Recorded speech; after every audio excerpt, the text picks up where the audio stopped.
Can a single night change the fate of 2 lives and etch a legend into the heart of the American West?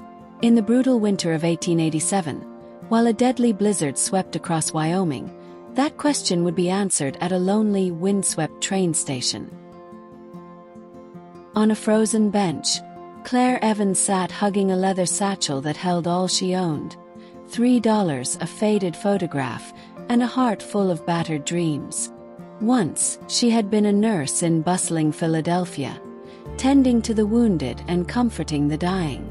But one act of bravery, defending herself against a powerful doctor, left her reputation destroyed and her future in ruins. With nowhere left to turn, Claire spent her last coins traveling as far as hope could carry her, bound for the unknown towns of the American West. Now, stranded in the Dust Devil Gulch station, she fought to stay awake through the numbing cold and hunger. The wind sliced through her thin shawl, turning her lips blue and making every minute feel like a test of will. She waited, alone, unsure if she'd make it till dawn.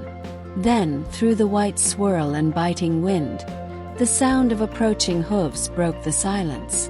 A rider appeared, a tall figure, broad-shouldered and confident, bundled against the storm.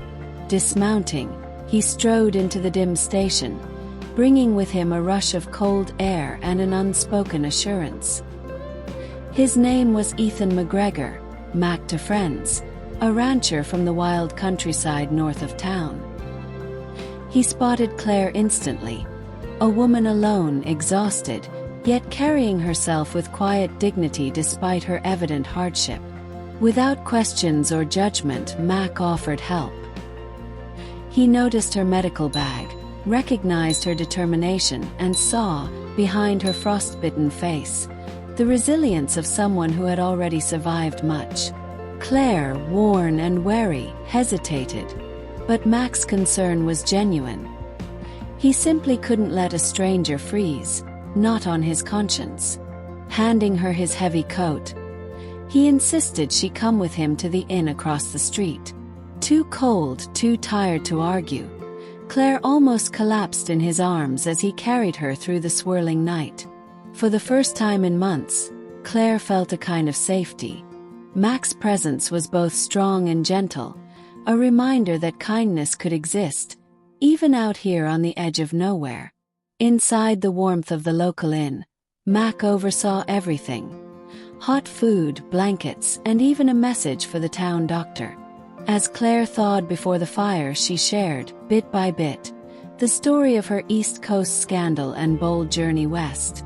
Mac listened intently, never doubting her courage. For Claire, hope flickered anew. She had nothing, not even a room for the night nor plans for tomorrow.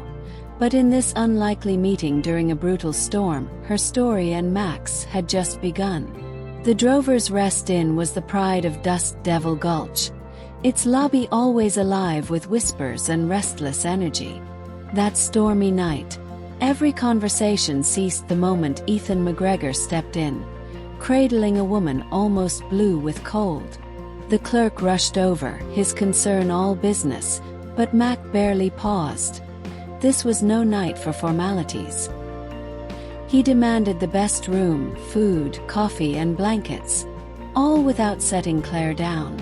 As Mac carried Claire through the warm corridors, she felt dozens of curious eyes upon her, but exhaustion dulled any anxiety. The sensation of warmth returning to her fingers hurt almost as much as the cold had, but it was a pain filled with hope. She registered the gentle comforts around her: a snap of firelight, thick woolen blankets, the rich aroma of freshly poured coffee, and soon after, the quiet respect offered in a pair of dry new clothes, thanks to the kindness of a local stranger who didn't even wait for thanks. Mac saw to everything personally, moving with a blend of confidence and tenderness that surprised Claire. He gently explained the dangers of warming frozen limbs too quickly, surprising her with his practical medical knowledge acquired from years of tending both men and livestock. As they sat by the fire, Claire's need for honesty surfaced. She told him her truth: How a single act of defiance against an abusive doctor in Philadelphia had cost her everything, forcing her west with nothing but her skill and her pride. Mac's response was simple but powerful. "Out here," he said, "what mattered was character, not scandal. Good people were valued, and a trained nurse was a rare treasure in these parts." As the night deepened, their conversation moved from careful confessions to pragmatic plans. Mac confided that his vast ranch, Twin Rivers, was always in need of competent hands, especially someone with her gifts. Injuries and illness were facts of life. Most towns could only dream of such expertise. In the privacy the evening offered, a quiet understanding grew, a sense that both had braved hardship and by chance might have finally found an equal. By the time Claire changed into clean clothes and slipped into bed beside the fire, she realized how deeply her circumstances had shifted in a single night. She was still alone, still far from home, but something fundamental had changed. This time, possibility, not despair, waited in the morning. Sunlight streaked through the window as Claire woke to the hush of fresh snow and a rare sense of peace. She was greeted by a breakfast brought by Mac himself, a gesture both practical and intimate. As she ate, hunger finally quieted. She confessed her worries about the future. The thought of seeking work in distant mining camps, places filled with dangers for any woman alone, made her uneasy. Mac made no attempt to disguise his doubts about her risking those rough camps. Instead, he painted a different path. "Twin Rivers is 20 miles north," he explained. 50,000 acres, 60 men, and during branding season, closer to 100. There's always danger. Broken bones, snake bites, foals and calves being born in the night. What I need more than anything is someone with your skill, judgment, and grit." Between mouthfuls of hearty food and sips of strong coffee, things that had been lost to Claire for so long, the unspoken offer hung in the air. For the first time in months, trust and opportunity shimmered irresistibly close. If you want to see where this unlikely partnership leads, and enjoy stories filled with courage, redemption, and frontier hope, please tap the like button. It helps more hearts discover these stories. Claire looked out the frosted window. The storm had passed. For the first time since Philadelphia, she felt not just safe, but somehow chosen. The West, harsh as it was, might yet give her the new start she deserved. From that breakfast table, possibility unfolded in ways Claire could hardly believe. She listened, intrigued, as Mac made his offer plain. His ranch, Twin Rivers, needed a real nurse, someone steady, skilled, and confident like Claire. It wouldn't just be a job, but a life. Generous salary, her own well-stocked cabin near the main house, and the promise that Cookie the cook would never let her go hungry. Such generosity carried its own questions. Claire, still cautious, asked what he expected in return. Mac's expression turned solemn. "Honest work for honest pay," he said. He needed her to care for injured men, help with animal births, and teach some basic first aid. Nothing beyond that. He was clear in voice and gaze that her autonomy and safety would never be compromised on his ranch. If anything more personal ever grew between them, it would be by choice, never out of obligation.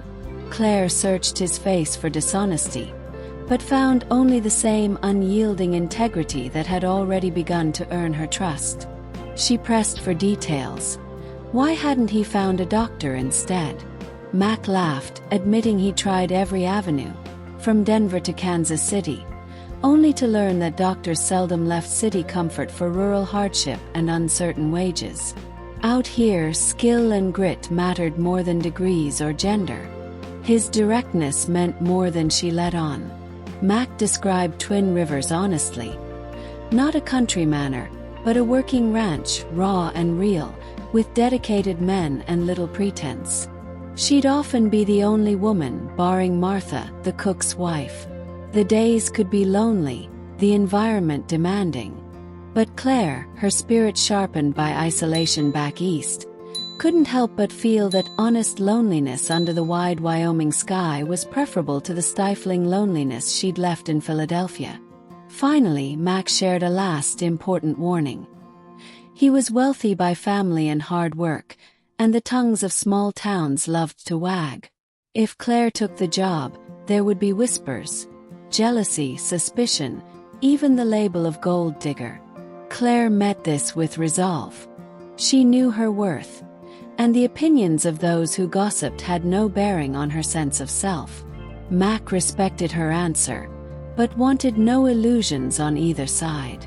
For a quiet moment, they simply looked out across the snow-blanketed street, two survivors weighing possibility against heartbreak. Claire then asked when he'd want her to begin. Mac's face broke into an unguarded, hopeful grin. Claire said she'd try. No promises, but if it didn't suit, she would move on with no hard feelings. To Mac, that was more than fair. He rose, offered her his hand, and as their palms met, both felt a spark, a wordless sense that more than mere employment might grow here.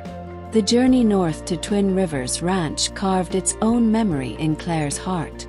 Mac had outfitted her with a warm coat, sturdy riding boots, and every necessity before they left town.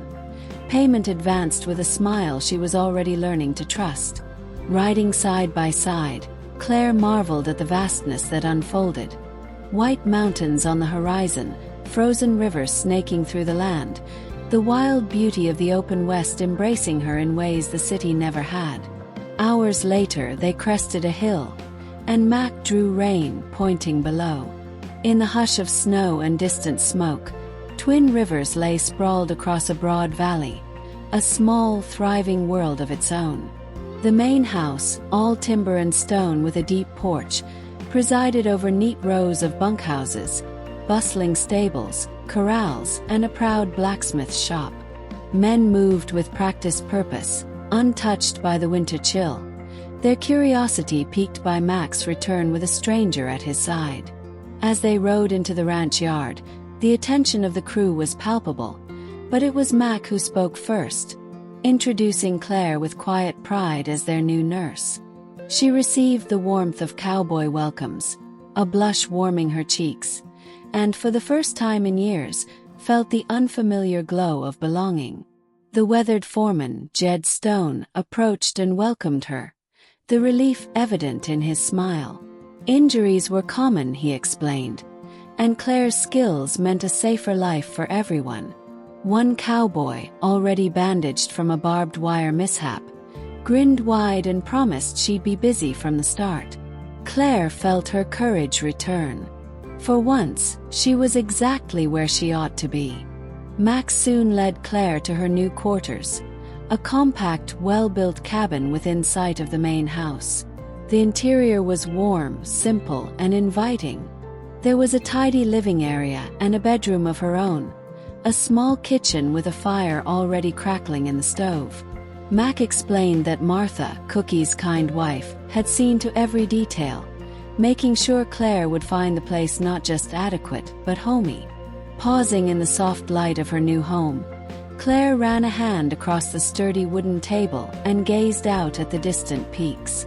She had risked everything to find a second chance, and at last she had arrived. Martha, Cookie's kindly wife, had already stocked Claire's cabin with everything one could need. The kitchen shelves lined with provisions, linens carefully laid out by the hands of thoughtful ranch hands. Claire explored the cabin slowly, taking in the carved wooden chairs, the flicker of fire in the stove, and the view framed by each window. Majestic mountains behind, signs of hard work and camaraderie ahead in the ranch yard. Every inch of the place spoke of welcome and possibility. But then Mac led her to one final room, tucked quietly away. He opened the door with an air of anticipation, revealing what could only be described as a fully equipped medical examination room. In that bright, orderly space, Claire saw an exam table, cabinets brimming with supplies, medicine, field instruments, better than anything she'd left behind in Philadelphia. She was speechless for a moment. Mac answered her unspoken question. A good nurse is worth a lot. He confessed he'd ordered everything months before, hoping the right person would finally arrive. Moved beyond words, Claire could only whisper her thanks. Her heart full after so many months of being overlooked, rejected, and made to feel small. Mac brushed off her gratitude with quiet humor, warning that the cowboys would soon provide plenty of work to earn every penny of her salary.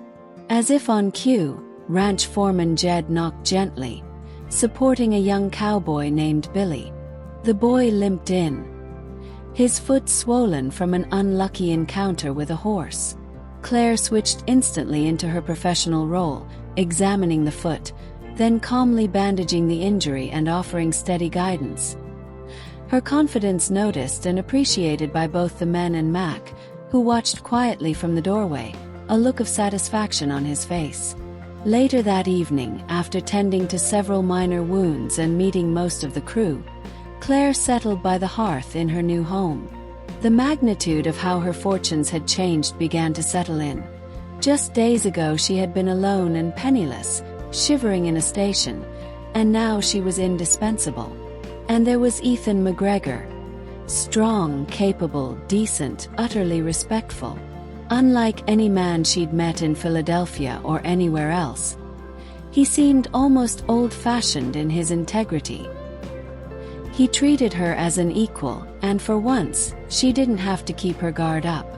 Her thoughts were paused by a gentle knock. Mac appeared at the door, a steaming mug of chocolate in hand. Martha's idea, a gesture of comfort. Claire, touched, invited him to sit by the fire. Mac hesitated, mindful of reputations even in the wild, but Claire assured him she cared little for society's scandal here. The world, she told him, felt farther away than ever. They sat across from one another in the glow of the embers, voices low and words genuine. Mac asked how she was adjusting. She answered honestly. Better than she'd believed possible. The hands respected her. The medical room exceeded every expectation, and her home felt more real with each passing hour. The warmth between them was genuine, but Mac paused, growing serious. He confessed that their meeting at the station hadn't been entirely by chance. He'd been hunting for a nurse, following whispers from the hotel clerk, yet hadn't known her name, or her desperate circumstances, until he saw her that night. Mac stressed that he'd made no promises or offers out of pity. Claire was there because of her merit, and her place at the ranch was secure regardless of anything personal. Relieved, Claire smiled, revealing that her interest was just as deep, and just as complicated. Neither pushed for more. There was a mutual understanding that any bond forming between them would have to grow honestly and in its own time. Mac rose to leave, pausing to tell her about more introductions in the morning. Cookie eager to show her the vegetable garden, Martha wishing to share the workings of the ranch. At the door, Claire thanked him, voice soft with hope newly restored. Mac, equally moved, admitted he hadn't felt this way about the future in years. He left her with the fire, the quiet, and the sense that, at last, the world was opening up in ways she'd barely dared dream. With spring came renewal. The Wyoming sun melted the last of winter's snow, and Claire flourished. She dealt with everything from broken bones to snake bites, welcomed the births of colts and calves, and pitched in wherever needed. Martha became a friend as much as a mentor in domestic ways. And soon, Claire's expertise made her a trusted part of life at Twin Rivers, not just as a nurse, but as a voice of steady wisdom. The hands respected her grit. They went to her not only for medical help, but for counsel, showing just how quickly a stranger could become the center of a new community, given the right blend of skill and heart. Still, it was her growing bond with Mac that most occupied her thoughts. Each evening after the work was done, on the porch of her little cabin, sharing quiet, deeply personal talks that would soon mean everything to them both. In the quiet of Wyoming's spring evenings, Claire and Mac found solace in one another's company. Conversation came easy. Dreams for the ranch's future, Claire's stories from back east, their fears and hopes wound together with the dusk. One golden April sunset, Mac's demeanor shifted. He needed to share something he could no longer hold back. With humility, he revealed a marriage long past. Sarah, his childhood friend and first wife, had succumbed to fever years ago, and with her passing, he'd lost any hope for happiness. The two had dreamed of children but never saw those hopes fulfilled. Claire felt a brief pang of jealousy, then guilt. Of course, a man like Mac had loved before. As he spoke of Sarah's gentle spirit and the peace she'd found in quiet, simple things, Claire offered quiet empathy. But Mac was quick to point out that Claire's strength and resilience set her apart. He admired her courage more than anything. Emotions raw, Mac admitted he could no longer pretend his feelings were just professional. Claire, heart racing, confessed she felt the same. The only thing that worried her was what the ranch hands, or the town, might say. But Mac was resolute. The opinions of others meant little compared to what they felt for each other. Their moment was interrupted abruptly. Jed Stone rushing up, face filled with worry. Lightning had spooked the herd, and young Danny had been trampled. Claire didn't hesitate. She raced to her clinic, readied her instruments, and assessed the battered boy. His injuries were grave. Waiting for the doctor wasn't an option. With calm authority, Claire took charge, ordering supplies, instructing Jed to assist, and steeling herself for the task ahead. For 3 tense hours, she worked tirelessly, fighting for every breath in Danny's battered body.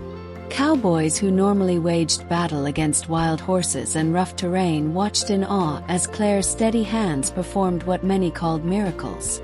By night's end, the battle was won. Danny would live. The ranch erupted in cheers. Mac, deeply moved, looked at Claire with new admiration. The town doctor, arriving late but in time to witness the aftermath, openly praised Claire's skill, comparing her to the best surgeons in Denver. Later, in the quiet that followed chaos, Mac found Claire and told her with emotion how extraordinary she was, how her presence alone had saved a life. Claire, humble as always, called it her duty. Yet Mac made clear, to him it meant everything. Quietly, honestly, he declared his love. The confession was met in kind. Claire, overwhelmed by all she'd been through and all they'd already shared, told him she loved him too. Beneath Wyoming's star-flooded sky, Mac kissed her, a gentle promise of the life they might build together. Breathless, Mac asked her to marry him. He knew it was sudden, but his heart was sure. Claire hesitated only to promise she'd think about it, though she already knew her answer. Soon the news swept the ranch like wildfire, but instead of gossip, Claire found nothing but support. The hands respected her, even Jed, who'd once seemed skeptical. "Never seen the boss smile like this," he said quietly. "You're good for him, good for all of us." Their wedding, set for the first Saturday in June, became the most anticipated event the territory had ever seen. Cowboys came from distant ranches, townsfolk made the journey, and Mac's partners from Denver even crossed the mountains to be there.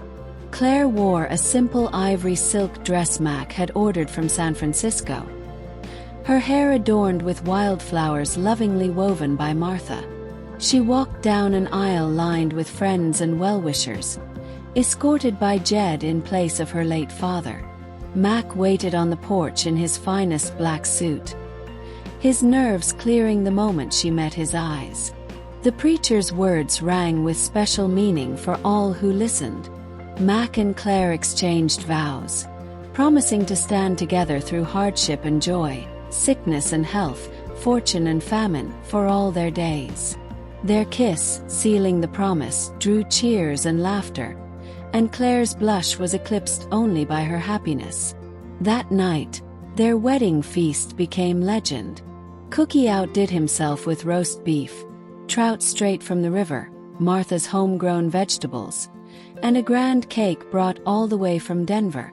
There was music and dancing and laughter beneath western stars, a celebration for the ages, as fitting for two souls who dared to hope and found together a brand new beginning. The most touching moment of the wedding belonged to Danny. Still frail, propped up with care, he managed to raise a glass of lemonade and offer a toast to Mrs. McGregor, the woman who had saved his life and, as he put it, had made their boss the happiest man in the territory. Applause and laughter filled the air, and Claire, eyes brimming with tears, felt Mac's hand squeezing hers, a promise that their story would inspire others for generations to come. As night drew to a close, with lanterns gently swaying and music fading from the bunkhouse, Mac and Claire stood alone on the porch of the home that now belonged to both. Mac gently asked, "So, Mrs. McGregor, how does it feel to be a wife?" Without a pause, Claire smiled and replied, "It feels like I'm finally home. Everything before this was just preparing me for this moment." He pulled her close and together they danced under a sky full of stars, just the two of them, lost in a hush of new beginnings. Before the night ended, Mac placed a delicate gold locket around Claire's neck. Inside, a photograph of them from that very day was nestled beside the inscription, "Forever ETM. So you'll always have me close to your heart," Mac whispered. Claire, content and full of hope, replied, "I already do." Their kiss sealed not only their wedding night, but a promise to face whatever would come together. Their first year as a married couple brought both joy and challenge.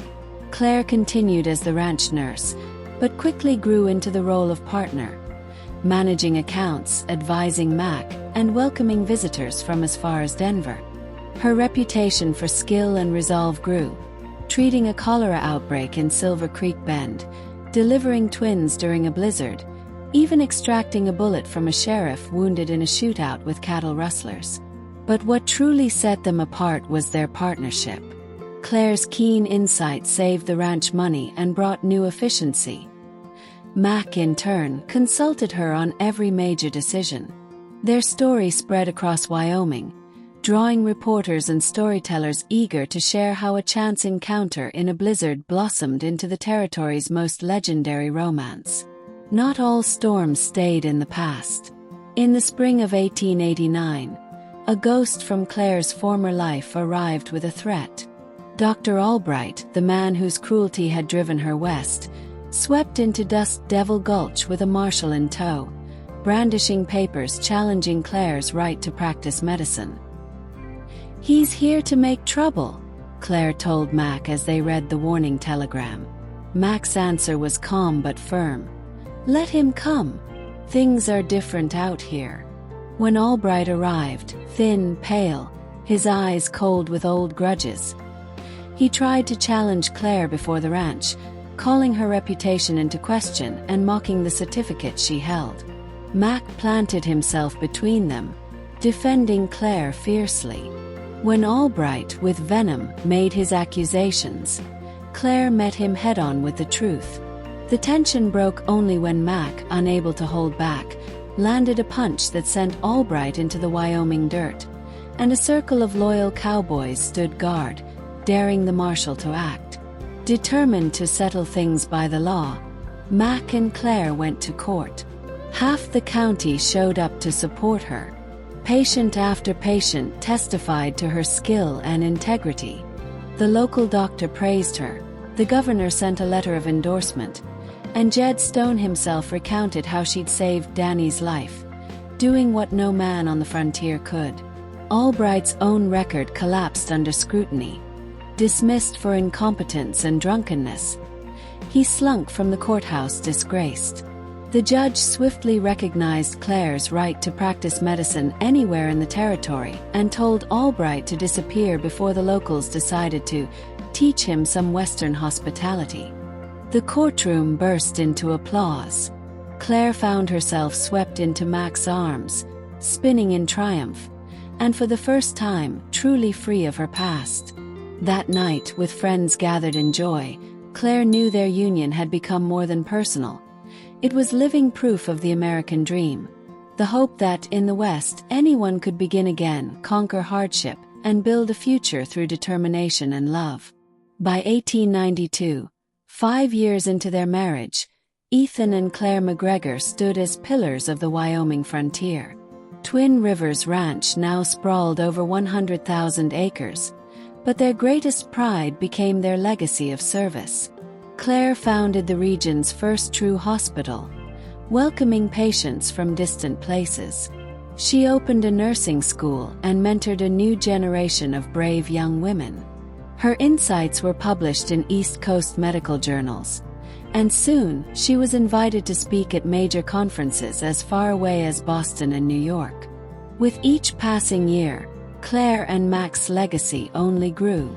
Mac became a force in local politics and business, championing Wyoming's statehood, pushing for railroads and schools, using his voice and fortune to spark real progress.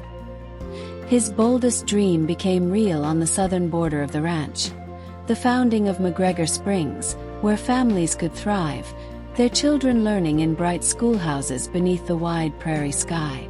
Their own story, witnessed by neighbors from every walk of life, inspired countless others to chase new beginnings. Yet nothing brought them more joy than their family. In 1890, Claire gave birth to twin boys, Thomas and Ethan Jr., each carrying the fire and warmth of their parents. 2 years later came Sarah Grace, a name chosen together, honoring Mac's first wife and celebrating Claire's gift for forgiveness.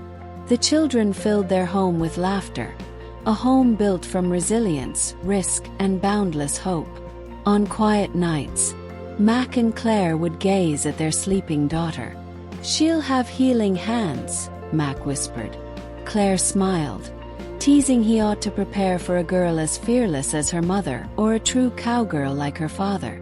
They both knew this new generation would carry forward the best of them: strength, compassion, and a spirit meant for wide horizons. Cradling each other, they marveled at their journey, from a frozen train station on a desperate night to the very heart of the West's grandest adventure. "Do you ever regret any of it?" Mac asked softly one evening. "Leaving Philadelphia, risking it all, betting everything on a cowboy?" Claire's eyes shone with certainty. "Never. That night on the bench was the luckiest of my life. Every hardship before was just paving the road home to you and our children." Mac kissed her gently, promising that his love would last forever, and Claire, full of faith, echoed that promise back. Outside, the Wyoming wind carried the hush of bedtime across the land. Cattle quiet in the fields, cowboys playing soft tunes on old harmonicas, the ranch sighing into peaceful rest. Years later, historians would call Ethan and Claire McGregor's saga the story that defined a territory, a romance retold by firelight and inscribed into hearts for generations. And so time flowed. Their children inherited Twin Rivers, grew into leaders. Thomas, a respected rancher and the state's first senator. Ethan Jr., a pioneering doctor bringing care to the new frontier. Sarah Grace, a rancher's wife, mother of 6, storyteller, and keeper of family memory. McGregor Springs flourished. The hospital Claire had founded became a beacon of hope. Her nursing school, a legacy of countless lives saved. Together, she and Mac became proof. Love could bridge every divide. East and West, man and woman, past and future, building something unshakable simply by choosing each other. To this day, in the small museum at Dust Devil Gulch, visitors can see Claire's old satchel and Mac's wedding band, displayed beside their marriage certificate. But their truest monument lives in the couples who traveled to Wyoming, searching dusty trails and quiet hills, inspired by the story of the millionaire cowboy who offered shelter to a shivering nurse and, in the end, found his soul's companion. High above the valley, Two stones stand hand in hand beneath the endless sky. Mac, who lived to 86, and Claire, who joined him quietly just months later. Their children marked the headstone with simple words. Forever and always, a love that made history. Legends say the Wyoming wind still rustles with their story, echoing through cottonwoods and across the land they helped shape. And every year new dreamers arrive, chasing the proof that kindness can change a destiny, and that in the West and in life, love is the greatest adventure of all.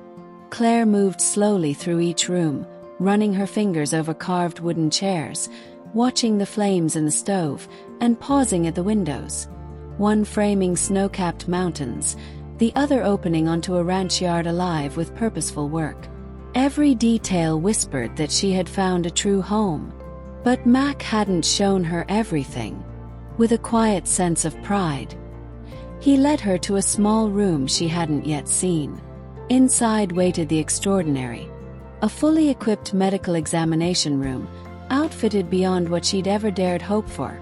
A polished exam table, rows of cabinets stocked with surgical supplies, medicine, proper tools. Everything was clean, orderly, and newer than most city hospitals back east. It had all been arranged on the gamble that someone like Claire might eventually come. Overcome, Claire could barely whisper her gratitude. After so long being rejected and overlooked, such trust and investment in her skills was almost overwhelming. Mac only chuckled, assuring her she'd soon discover why the expense was justified. Wyoming cowboys, after all, had a way of finding trouble. As if to prove the point, Foreman Jed arrived, gently ushering in a limping young cowboy named Billy. In that moment, Claire's instincts took charge. She worked quietly and efficiently, examining and wrapping Billy's injured foot, offering both reassurance and orders. Her confidence was clear not only to the men, but to Mac, who lingered in the doorway, watching with deep satisfaction. That first evening, once the day's wounds had been tended and most of the crew introduced themselves, Claire settled alone by the hearth, the weight of her rapid change in fortune sinking in. From hopeless and cold at a train station to valued and embraced in less than a week. She realized, too, that Ethan McGregor was unlike any man she had known. Strong, principled, never patronizing. He treated her with a respect that made her feel truly seen.